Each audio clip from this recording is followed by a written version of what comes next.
bakk bi jib na xibaar yi gën a fës ci ay bés yi ñu génn door yéen a ngi seetaan Prestige TV salaamaaleykum. kii di administrateur général bu Pastef di Birame Souleye moom nag doomi Thiès la ginnaaw bi ñu ko bàyyee mu génn ci prison ñëw na Thiès bi mu ñëwee nag ñi nga xam ne ñoo bokk Pastef Thiès amal nañ ko teeru bu rëy sax ci noonu sax ci la jëlee ay kàddu nag wax ni sax kii nga xam ni mooy njiital parti bu réew mi Idrissa Seck moom kat li réew mi di doxee réew mi jëm kanam soxalu ko wax na ci sax yu bare bari ci lu mu leen dalee ñoom waa parti réew mi. ginnaaw sax bi mu waxee ni nag Pastef nag jug gi mu war a jug Thiès gi la war a commencer ñu ànd teewlu Birame Souleye administrateur général bu Pastef. L'homme qui pense que le Sénégal est son titre foncier ba ngeen jógee ànd ak Pastef jóg ànd ak këru diine yi dafa xof dellu gannaaw pas-pasam moo nekkoon téye ñu ci kaso yi 6 mois téye ñu ci kaso yi 1 an ñi war a ñàkk seen liggéey Macky Sall amul benn yërmande ci sénégalais yi. pexeem yëpp loolu kese la woon seen taxawaay moo tax mu dellu ginnaaw taxawaayu Pastef moo tax mu dellu ginnaaw taxawaayu këru diine yi moo tax ñu dellu ginnaaw ñuy sant aussi këru diine yi waaye di sant particulièrement këru diine bi ma gis ma judd man muy la famille Ndiéguène de Thiès. laata benn jàpp di am lu ma sama xalif woo wax ak man muy Alhaji Mounir Ndiéguène ma koy sant di sant njaboot gi yëpp di sant la société civile ndax ci biir M2D balaa muy am na lu bari lu ngeen dox société civile fekk nañ ci kaso yi à plusieurs reprises pour wax na ñun ci lan moo xew ci kaso yi. ma leen di xamal ne leen sénégalais yi nekk ci kaso yi Macky Sall considéré wu leen comme ay sénégalais yi ñu tëj ci kaso yi te mandat de dépôt yóbbu leen fa nekkul condamnation définitive ay prévenu lañ fa kenn attewu leen instruction enquête. tax Bassirou Gaye yóbbu leen ci kaso yi ñu leen fay toroxal jàppale ne day c'est des Sénégalais de seconde zone. il n'y a pas de droit dans les prisons gannaaw nag ay seede yu wóoru ñuy doxal kilifay kaso yi ña ngay def lu ñu mën man de Sébikotane bi ma jógee ña fa ne ña ngay def lu ñu mën pour nekk def prisonniers ci ay bonnes conditions waaye Macky Sall boolewul prisonniers yi ci les citoyens sénégalais alors que ay citoyens ñoo fa nekk ñu deful dara ñoo fa nekk. ñu tooñ war leen atte ñoo fa nekk ñu am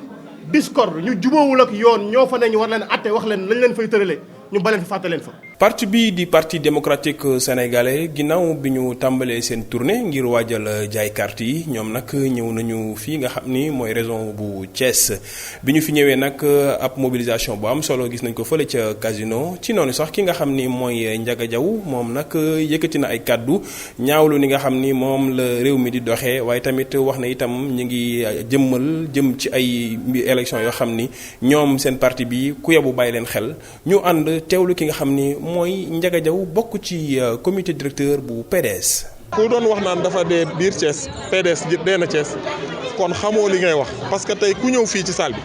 di nga fi fekk ay ndaw yoo xamante ni APR la ñu nekkoon ànd ak nag président Macky Sall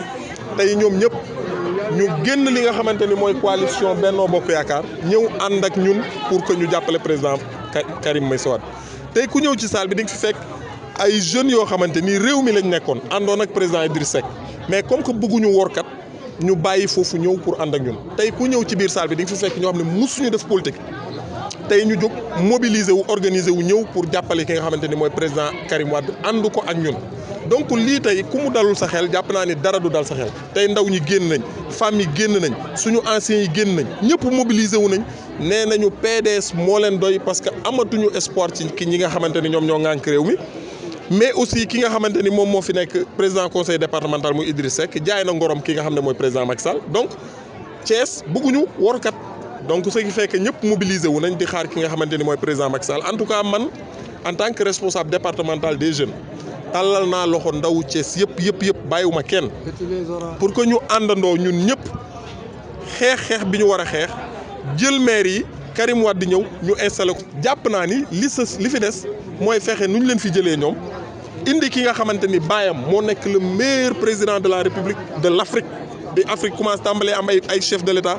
Abdoulaye Wade mooy le meilleur chef de l'État de la. ginnaaw bi nga xam ni kii di premier vice président bu assemblée nationale di Abdou Mbow woowee yenn ci ay ndaw yu bokk ci COJER bu Thiès ñoom nag am na ñu bokk ci biir ñoo xam ni rafetlu wuñ ko ndax jàpp nañ ni warul woon a yem ci ñooñu rek dafa waroon a woo ndaw yépp ñoom ñëpp ñu toog waxtaanee la nga xam ni moo jëm ci seen assemblée générale boobu. ba tax na ki nga xam ni mooy Birane Seck bokk ci COJER bu Thiès yëkkati na ci ay kàddu ñaawlu ko ñu ànd teewlu ko ci micro Ahmadou Bamba lii. donc mu nekk loo xamante ni quand même dañu koy ñaawlu mu nekk loo xamante ni quand même dañuy ñaawlu woote bi d'abord parce que avant que ñuy jéem a jël benn initiative pour jéem a defaraat structure jeunes yi li ñu waroon njëkk a defaraat mooy structure parti bi de manière générale parce que Thiès il y a une coordination fantôme coordination boo xam doo ko gis lu élection am coordinateur bi fi nekk mënatul Augustin Tine mënatul d'abord ci moom la ñu njëkk a commencé parce que élection yu ñu dem résultat yi di gën di baissé musul am benn réunion boo xamante ni woote na ko tous les responsables de Thiès ñu nekk fi taxaw fi donc li ñuy def mooy woo Abdou Mbow wax ak moom li muy wax ak moom ñu dérouler seen programme te tey jii wane na ko bu fekkoon Abdou Mbow COJER ba mu ci nekkee wane na fulla wane fayda donc ba nga xamante ni amoon na ci expérience tey jii lii waru ko war a jaaxal mais nag li ñuy wax rek lu feeñ ci ngoro dafa loo xamante ni dafa feeñ ci sëy dafa nuyoo woon ca ngoro ga bu fekkoon liggéey na liggéey bu baax ci liggéeyal ndaw ñi ànd ak ñoom di waxtaan ak ñoom régulièrement bàyyi leen xel tey ji bu wootee ndaw yëpp ñoom ñooy ñëw parce que il était le mieux placé quand même pour convaincre ndaw ñi pour wax ak ñoom parce que jeune la comme ñoom mais tey lii ñu fi gis Abdou Mbow amul expérience amul benn xam-xam boo xamante ni amul benn jubóo gu mu jubóog ndaw ñi ba mën leen a woo li ñu koy ñaan mooy na génn ci structure ndaw ñi bu fekkee dañuy organiser ndaw ñi wala ñu wut ay structure il faut que ñu defal ko à la base waxtaan ak ndaw ñi à la base organiser leen te jéem a taxaw seen ay attentes mais tey dañu fi ñëwoon kese pour xam li ñu wax mais fas yéene wu ñëw d'accord ci ñoom la ñuy wax parce que nekkuñu fi ngir taxaw ndaw ñi nekkuñu fi ngir taxaw président Macky Sall. dañuy wéy ba tey des ci assemblée générale bu COJER boobu waroon a amal ki nga xam ni nag di Abdou Mbow woon yenn ci ndaw ñi pour waxtaan ak ñoom xool nees mën a def ba trouver benn terrain d'entente ci seen biir loolu nag ñi nga xam ni sax ay ndaw lañu ci biir nag taxoon sax ba loolu mënta am ndax coow yu bari judd fa kii nga xam ni mooy premier vice président bu assemblée nationale moom nag indi na ci ay leeral lu waroon mu woote ndaje boobu ñu ànd teewlu ko. tey jii dañu gis ne assemblée générale bi nga xamante ni moo doon war a am ci ndaw ñi damay wax rek ne du ndaw ñi ñoo convoqué assemblée générale bi nga xam ne Benno Bokk Yaakaar doon ko def ak waa réew mi ca Grand Hôtel le coordonnateur di Augustin Tine dafa ne woon ñu désigner pour que ñu jàppale xale yi pour ñu jéem a xool parti bi nan la ñu gën a mën a organiser woo looloo taxoon tey ñu woo leen ci permanence bi pour d'abord ñëw déglu leen xam nga koo xam ne da nga woote pour ñëw déglu ñëwoo pour installer dara wala nga ñëw ne nangam laay def wala nangam laay def dañu ñëw d'abord woo leen pour déglu leen li nga xamante ni nii ñoom loolu lañ ñu wax nañu ñun kat jàpp nañ ne nii la ñu war a organiser woo lii la ñu war a def nangam la ñu war a def parce que nag ndimbal na ca fekk loxol borom su fekkee ne da ngay dimbali ay nit pour que ñu organiser wu jàpp naa ne loolu mooy da ngay ñëw déglu leen ñu wax la nga xamante ni loolu la ñu xalaat parce que nag suñu expérience bi ñu am ci wàllu jiite ndaw depuis bu ñu nekk PDS nekkoon aussi premier coordonnateur COJER jàpp naa ne war nañu mën a am xalaat lu mu ndaw pour jàppale ndaw ñi pour que ñu organiser wu parce que nag tey jii bu ñu waxalee dëgg rek mooy parti politique li koy doxal mooy ndaw ñi ak ñi nga xamante ni ñooy jigéen loolu moo taxoon tey ñu ne nañu ñëw déglu leen ñu wax ak ñoom maintenant nag daf ci am ñoo xamante ne ni te loolu wax dëgg yàlla mënuma leen ci blâmer parce que xale ku xam ne dina am fugu ku gis dina am yenn ñaxtu yu ñu mën a def mais nag aussi ñàkk comprendre li nga xamante ni moo ñu yëkkati moo tax loolu parce que li nga xam ne moo am mooy ñëwuñu pour fal kenn ñëwuñu pour teg benn bureau parce que ñun suñu parti ni ñu organiser woo ku ne xam ne ne il faut que nga déglu nit ñi ñu wax leen la nga xamante ne ni moom la ñu bëgg parce que loolu aussi moom mooy démocratie donc ba ñu désigner loolu taxoon ñu woo leen tey ñu ñëw pour déglu li nga xamante ni noonu la ñu xalaate ne noonu la ñu war a mën a organiser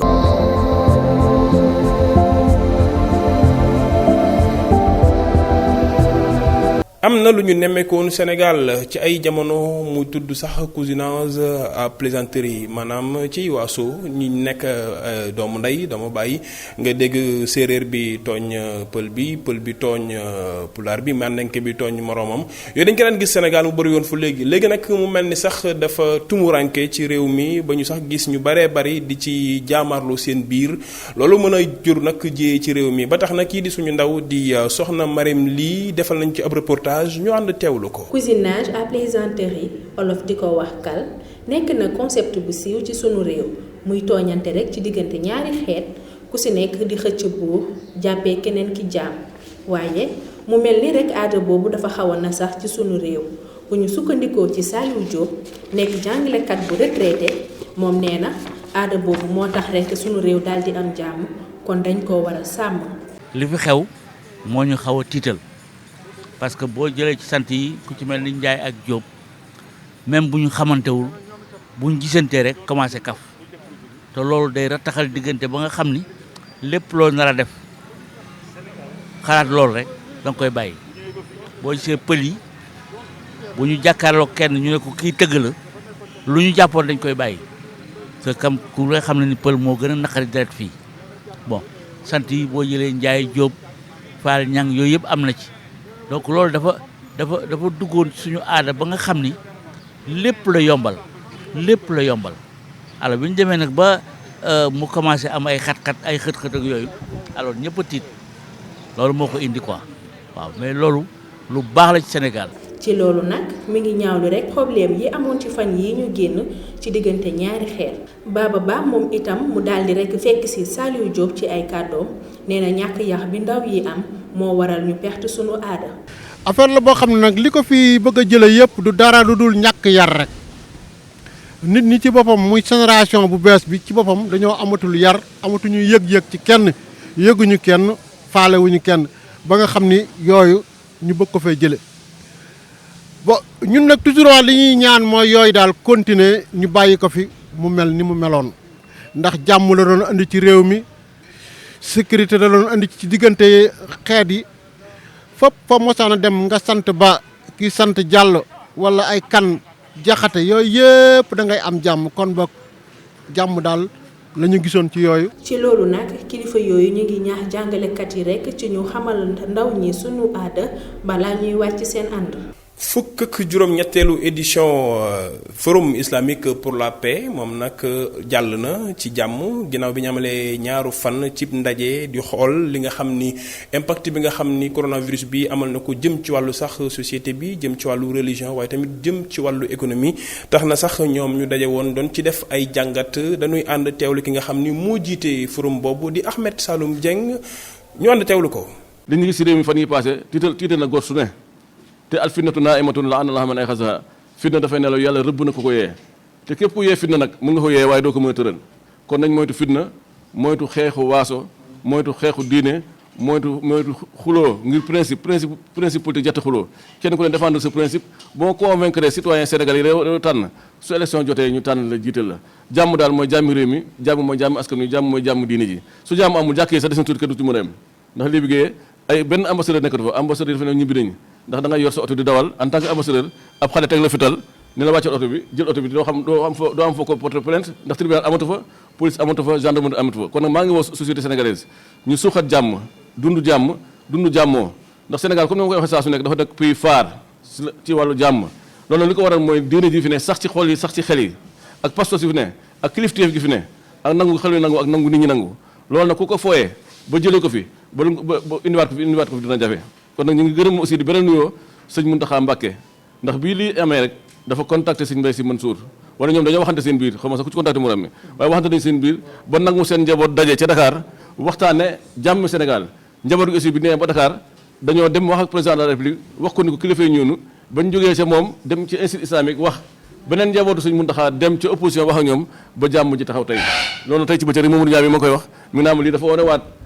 doole nitu diine yi ci société sénégalaise lanu yombul ndax amul Burkina Faso amul Bénin amul Togo Sénégal la ko yàlla defal kon yàlla na fi sax. ab collectif la ñu ñoom nag li leen tax a jóg mooy wax nañu ni défendre bépp intérêt bu jëm ci dëkk bii di Thiénaba loolu nag tax na sax ñoom ñu apporter plainte seen maire lu tax ñu def ko kat wax nañu ni seen ressources yi nga xam ne am nañu ko jëm ci wàllu carrière ya lu as néew yi ci am nag jàpp nañ ni maire bi daf koo luubal ci seen i wax ba tax na sax porté nañ ko plainte tribunal dañuy ànd nag teewlu kenn ci ñoom ki nga xam ni bokk na ci collectif boobu muy Ngouda Soirée ñu ànd teewlu ko ci micro Ahmadou Bamba lii. ni Thiénaba dafa am benn carrière boo xam ni camion suuf yi ngeen gis ci région de Thiès bi yëpp wala ci département bi képp koo xam ni dafay liggéey rek ci wàllu suuf muy tabax Thiénaba la koy jëlee.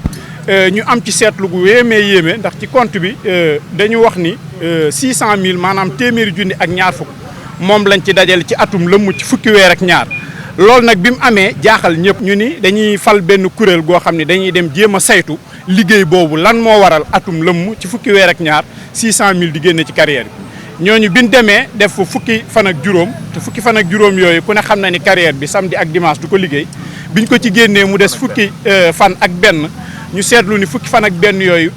1,56,000 lañ fa récolté maanaam. te loolu mbokk yi yéen ñu koy dégg ku ci nekk war na xam ni bu nee fukki weer ak ñaar 600 000 francs ñu dem fa fukki fan ak benn dajale fa 1,56,000 war na jaaxal ñëpp. bi loolu amee ñun moo waral tey jii ci baatu collectif boobu moo waxoon ci léegi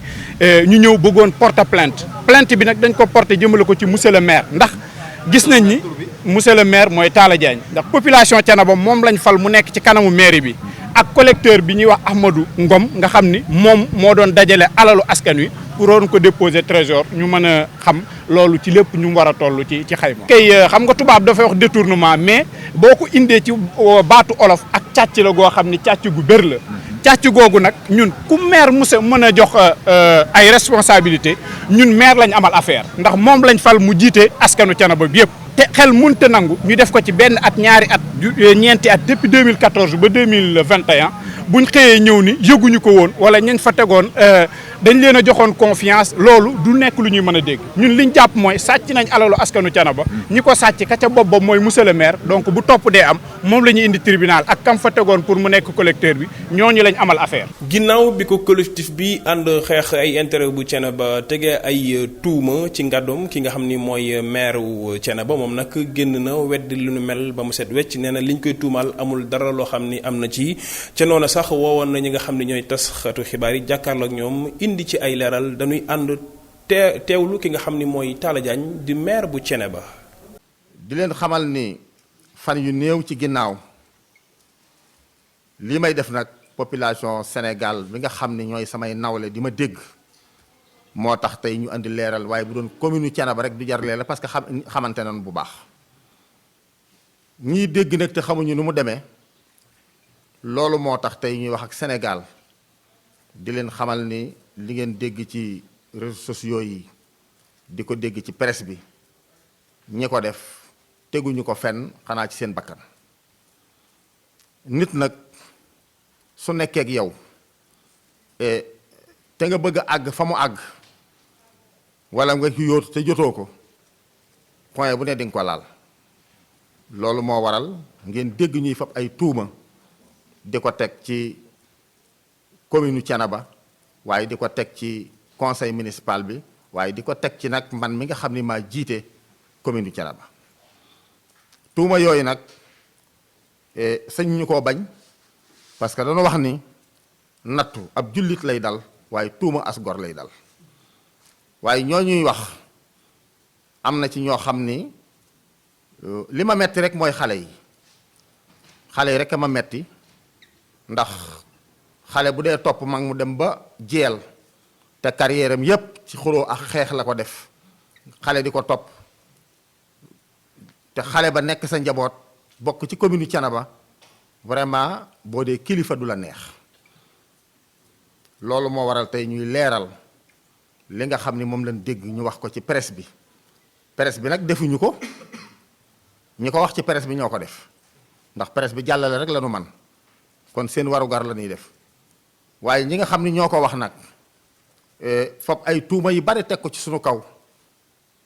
seen bakkan rek ci lañ ko teg waaye leen wax dara du ci dëgg.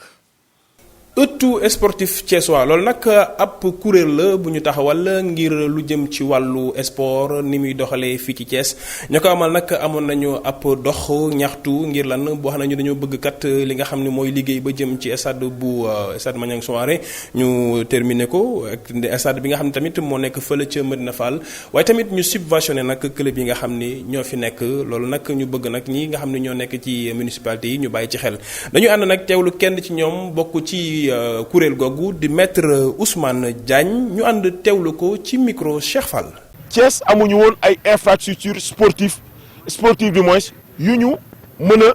jongante benn stade moo fi nekkoon muy stade Lat Dior ñu tëj ko defaraat ko ba mu am nekk ci norme ci standard internationaux yi ñu tëj stade Dakar yi dont le stade Amitié tëj ay stade Demba Diop. équipe nationale ak club bu Sénégal yi nga xamante bi yu Dakar yi muy Teungueth FC muy Jaraaf bu Dakar nga xam ne dañu engagé wu en compétition africaine ñoom bu ñuy recevoir stade Lat Dior la ñuy recevoir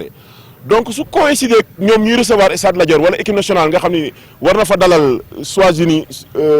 dimanche équipe bu Thiès yi nga xam ne dañu waroon a football ñoom duñ fa mën a football duñ mën a jot ci stade bi donc pour ñu mën a recevoir équipe yi ñuy dajal dañuy obligé ñu génn dem Mbour wala ñu génn dem Dakar loolu la ñu wax ni rafetul ci dëkk bu mag bu doy ni Thiès nga xam ne dafa nekk dëkku football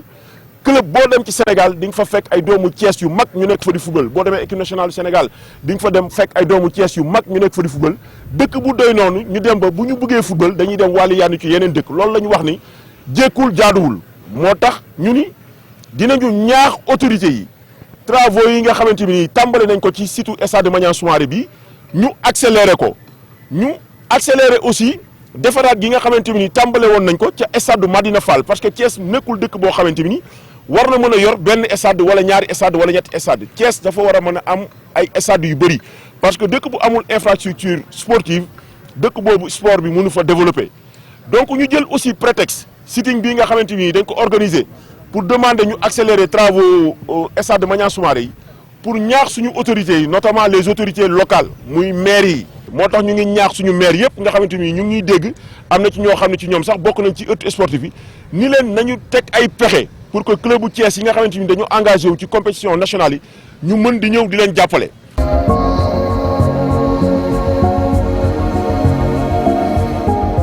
bakk boobu nag moo ñuy dugal ci li xew ci biir réew mi bokk na ci la ca gën a fës nag mooy ab accident bu am ci yoonu Linguère Matam ba tax na sax ñaar ñàkk nañ ci seen bakkan waaye tamit ñu bari tamit am nañ ci ay gaañu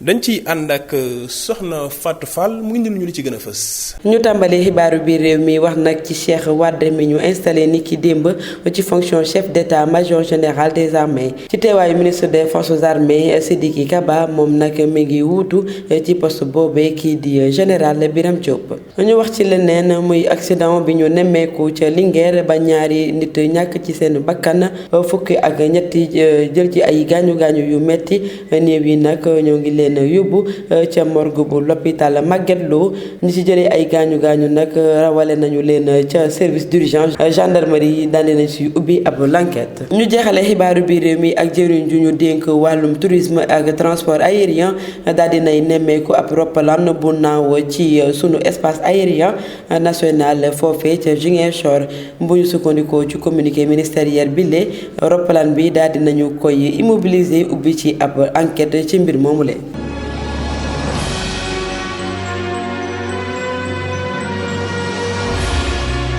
bàkk bi jipp ñu dem nag ci li nga xam ni mooy li gën a fës ci biti réew bokk na ca nag ki nga xam ni mooy Mohamed Bazoum nekk nag njiitum réew bu yees bu ñu tabb fële ca Niger moom nag ñu ngi ko doon installé nag ci teewaayu fukk sax ak ñett ci ay chef d'état bokk na ci sax ki nga xam ni mooy suñu njiitu réew di président Macky Sall dañuy ànd ki nga xam ne nag mooy Ramatoulaye Cissé mu indil ñu li gën a fës te xew fële ca biir réew. ñu tàmbale xibaaru bitim réew yi ak njiitum réew bu Niger bu bees bi di Mohamed Bazoum tabb nañ ko tey ci aljuma ji ñu jàpp ne sax wote yooyee nga xam ne moo ko gañe woon ne nekk ca kujjee ga ànduñ ca woon ci guddi talaata jàpp àllarba ña fare ca nguur ga xamle woon nañ ne bëggoon nañ def coup d'état ngir nërmeel nguur ga président bii di Mohamed Bazoum lu bari moo ngi koy xaar ca bopp réew ma. ci ca réewum Taïwan accident bu metti moo fa amoon ci aljuma ji lu tolloog ñeent fukki nit ak benn ñàkk nañ fa seen bakkan lu ëpp juróom benn fukki nit daal di fa am ay gaañu yu metti accident boobu lu ko waral mooy benn oto njiiraan moom de moo daal di mbëkkante ak saxaar bi ñu jàpp ne nag guléet accident bu mettee nii am ca réewum Taïwan. ca biir Mali ginnaaw ñaari weer a ngi nii ñu amal fa ab coup d'état l'armée ba daal dina faat lu tolloog juróomi téeméer ak ñeent fukk ci ay doomu aadama loolu tax na ba ci talaata gi ay groupe rebelle daal di ànd ak population ba ngir xeex ak soldat yooyee ba tax na sax yenn ci ay groupe rebelle daal dinañ songu ay base militaire yi nekk ci dëkk yi di Karen ak Kachin ci noonee la armée bi daal di def bombardement jëmale ko ci askan wa loolee lañ leen indiloon ci seen xibaaru bitim réew.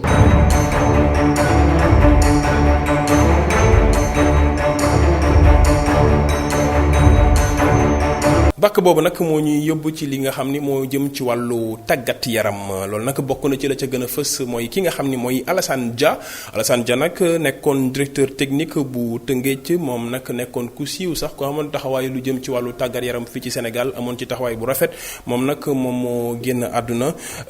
loolu nag dañ ci ànd ak ki nga xam ni mooy soxna Kumba Fall mu indul ñi li nga xam ni mooy li gën a fës jëm ci wàllu tàggat yaram ñu ànd teewlu ko. ñu tàmbali xibaar yi ñeel tàggat yaram wax nag ci championnat Sénégal Dakar SC Africa Promo Foot ak taxawaay bu am solo bi ñu am ci championnat bi fii ci Thiès Génération Foot moo daal di éliminer Seneps Excellence US Ouakam moom ak Port de Dakar ñoo gën a am position bu baax ci classement championnat bi. ñëw nag ci Coupe d'Afrique des Nations mi fas yéene door juróom-ñeenti fan ci weeru janvier jàpp juróom-benni fan ci weeru février ci atum 2022 bu ñu sukkandikoo ci Confédération africaine de football mi ñuy xamal ni sax tirage au sort bi ñu ngi ko jàpp ci ñaar fukki fan ak juróom ci weeru juin ci atum 2021. ñu jeexalee xibaar tàggat yaram yi ci naqar ak tiis ginnaaw wàccub liggéey Alassane Dia mi nekkoon directeur technique bu Tëngéej FC moom nag mi ngi wàcc liggéey ci aljuma ji foofe ca Bambilor ginnaaw feebar bu yàgg bu ko tëraloon laata ñu koy tagg ci poste directeur technique ci Tëngéej FC dem ci yàlla si jot na tàggat ay club yu nekk ci réew mi bokk na ci sax AS Pikine mi gagné woon championnat Sénégal ci atum 2014 lii lañ leen indiloon ci xibaar yi ñeel tàggat yaram di leen jox dig daje ba beneen yoon incha allah. jërë ngeen jëf mbokk yi loolee mooy li gënoon a fës ci seen xibaar yi nga xam ni amoon ci ay bés yi ñu génn ki leen ko doon defal nag di Pape Thioune mais tamit di am contentement ci yéen ci bàyyi xel gi ngeen di bàyyi xel seen programme Prestige TV di leen ñaanal ngeen di am jàmm ñu am jàmm ba ëllëg ak jàmm jërë ngeen jëf.